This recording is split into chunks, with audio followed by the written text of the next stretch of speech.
वरून खाली बघितला म्हणजे मध्ये लपलीस का आपलं चार आपला पाण्यात दिसत का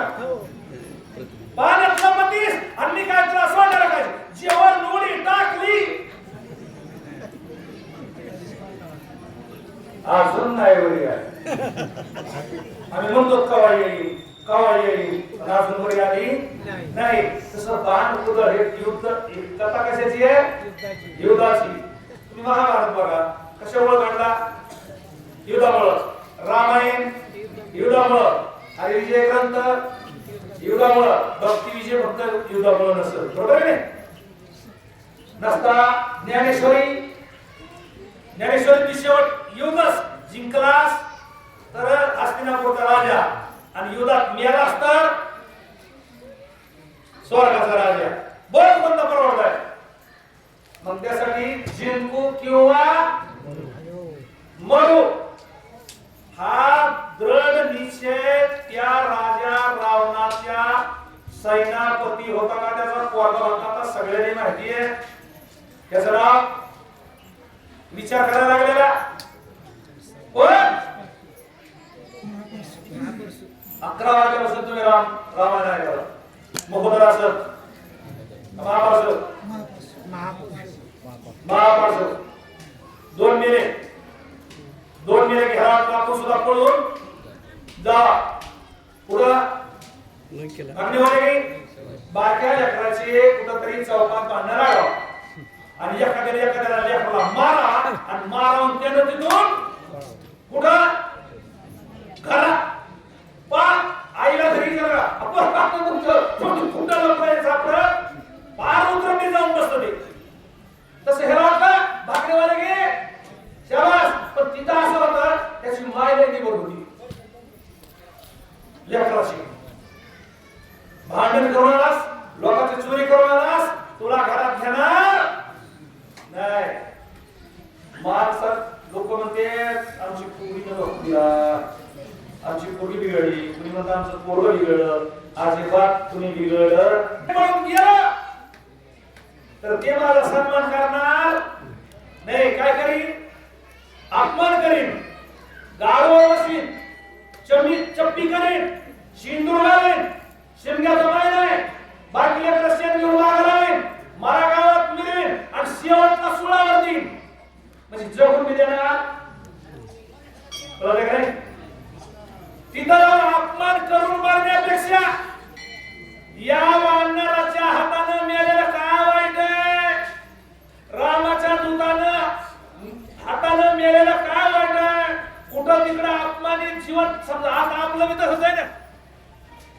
उपजिते मरणार नाही बाबू करणार आहे कोणीच राहणार नाही देहाची या गावा आली या जन्म मृत्यू 2 सोहळे 2 माणसाचे किती सोहळे 2 लग्नाचा तिसरा आहे त्याच्यात कुणाला करायचा आहे कुणी नाही करायचा आहे त्याच्यात त्याचा प्रश्न आहे काय लोक लग्नाचा सोहळा करी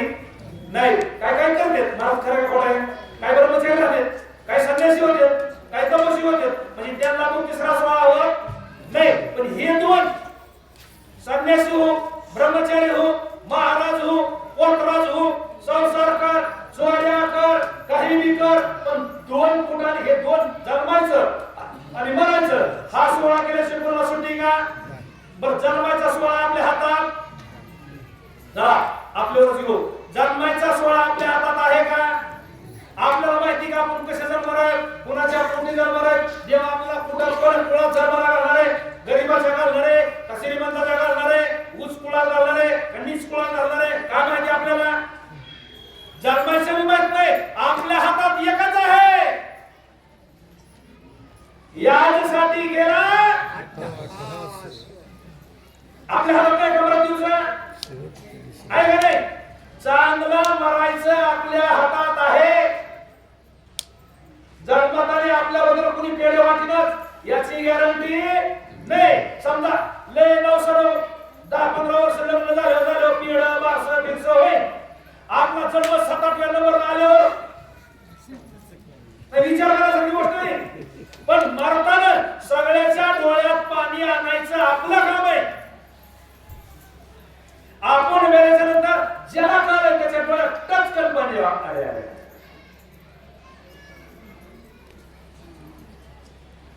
उगाच माणूस केला माणूस चांगला होता कुणाच्या तरी कामाला पडत होता कसं आहे आपण जन्माला आल्यावर माणसाने हसायला पाहिजे कबीरचा तो आहे जग तुम आए जगत में जग हसे तुम रोए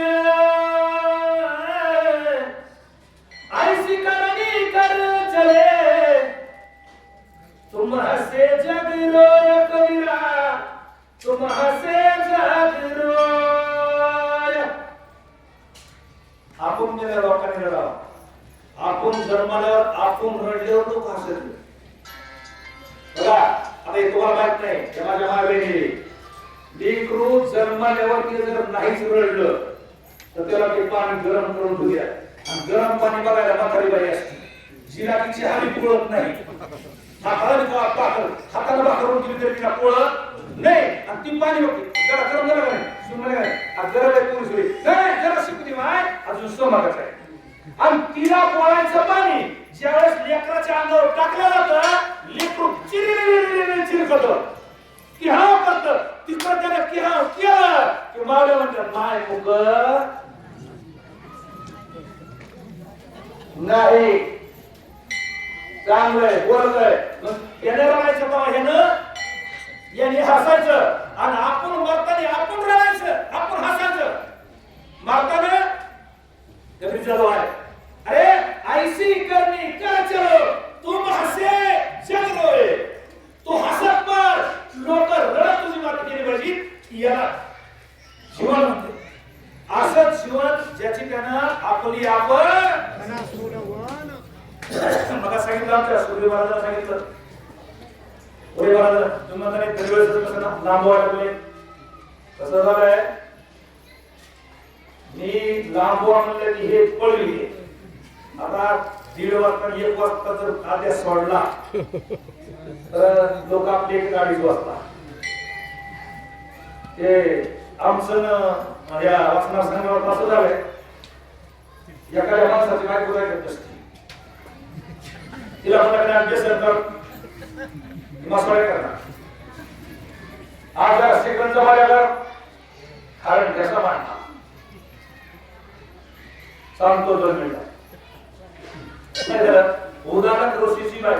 उदाहरण बरोबर का अरे काहीतरी फटाला फटाला जोडायच्या पाहिजे तुम्हाला नाही पण खरं आहे उदाहरण ऋषीची मार्केट तिचं नाव कर्कशिया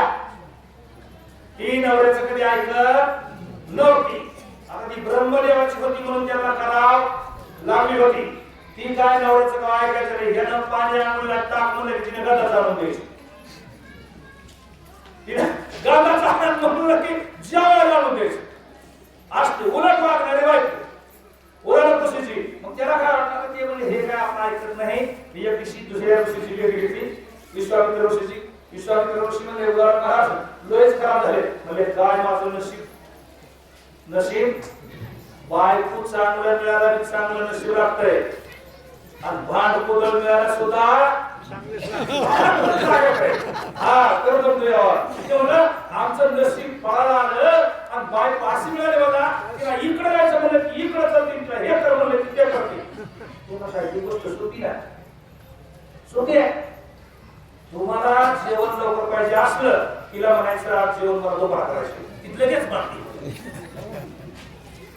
आणि तुम्हाला जर उशिरा जेवायचं असलं तिला मला झाला का साहेब किंवा ती पाठी काय पडला बघ अशी होती त्यांची त्यामुळे काय करायचं उलट बोलायचं सकाळी जेवण करत असते मला दुपार करायचं दुपार करायचं असते मला आठ करायचं बरोबर तिला शिरत पाहिजे त्याच्या विरोध चढायचं आले होते जवळ ते तिकडं आपलं काम देते माळ गर्दी का ना ते म्हणलं आता आपल्याला सवासात जरूर माहिती पाहिजे बघा आता काही सगळं मी असं सांगायचं तुम्ही स्वतःचं काय तुम्ही वापरा ना कशी असते कसं वागायला पाहिजे एखादी जर लेच मार खाण्याने जास्त तर मारायला पाहिजे ना माझा ऐकून सोडून द्यायला तसं असते काही मग ते म्हणजे आपल्याला मित्र करायचे आपल्याला पिंड पाडायचा नाही कोणाला आमंत्रण द्यायचं नाही आणि आपल्याला ते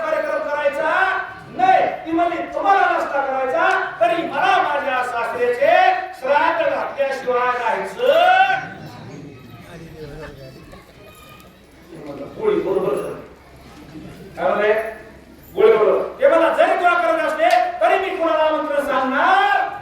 नाही ती म्हणली अख्ख्या आपल्याला जेवढ्याचे आमंत्रण येते तेवढ्याला मी सांगणार पण सगळ्यांनी जीवात कशी राहणार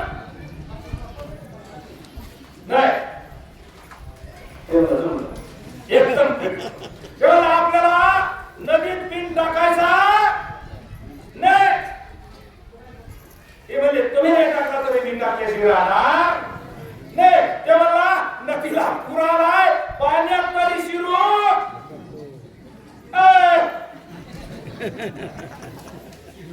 काय बाबा महाराजांचे मंत्र घ्या लवकर कर मोठे तसं नाही काही विषय चाललाय पाण्यात तरी शिरू नको ती म्हणजे शिरणार शिरलीस तरी आपला गुडघ्याच्या पाण्यात ती पिन सोडून दे ती म्हणजे नाही अगं पुढे लावू नको खरं का म्हणायचं पुढे लावू नको आता नको म्हणलं बायको नाही ऐकाव का नाही ऐकले आकाश पाणी खोल नाही वडीत आहे पार इतक्या पाण्यात गेले पाय आधार झाले आणि वाहून गंगेला गेली बायको गेली इकडं आणि उन्हाला कशी हुडकीन निघाला इकडं वर असा गाडा हे निघाला वर वरी भेटले म्हणले हा महाराज इकडं कुठे निघले म्हणता बायकोच पाण्यात करून गेली रे ते म्हणे पाणी तिकडं वाहताना आपले बायको तिकडं वाहून जाणारी नव्हती आपली बायको वर वर गेली असत पाण्यात मासा खाली वाहून जातो का वर हा पाण्यातला मासा वर जातो का खाली वर जो म्हणजे वयानंदे शरण पाण्यात मासा पाण्याला शरण आहे म्हणून तो उलटे चलनी मछली बहे तो जात गजरा आणि हाती वाहून जातो आणि मासा वर जातो किती ताकद असते तसं मरायचंय पण चांगलं मरायचंय कोणाला महापार्श्व नावाचा राक्षसाला कळालं कसं मरावा आपल्याला तरी कळावा त्याच्यासाठी रामाने कशासाठी रामाने आपल्याला आपलं काय जन्म आल्याचे